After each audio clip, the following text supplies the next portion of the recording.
আর্মির তরফ থেকে মোট এই প্রথমবারের মতো 1 লক্ষ সেনাবাহিনীর মেম্বার থাকবেন, 1 লক্ষের উপরে। আর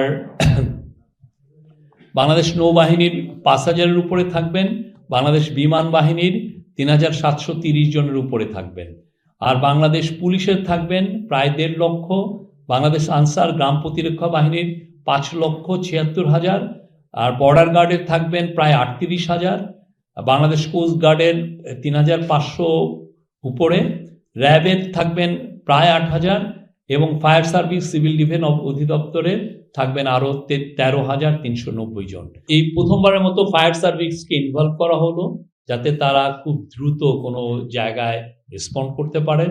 আপনারা জানেন ফায়ার ইনসিডেন্ট হওয়াটা অস্বাভাবিক কিছু নয়, বাট তারা খুব দ্রুত রেসপন্ড করবেন।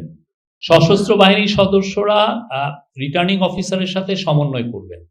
রিটার্নিং অফিসারই একটা ডিস্ট্রিক্টের, উনি পুরো সেন্টার, ওনাদের যে ডিস্ট্রিক্টের কন্ট্রোল রুমে উনি এইটাকে চালাবেন, ওনার নেতৃত্বেই থাকবে। তো এটা পুরোটা ওনার সাথেই সমন্বয় করবেন।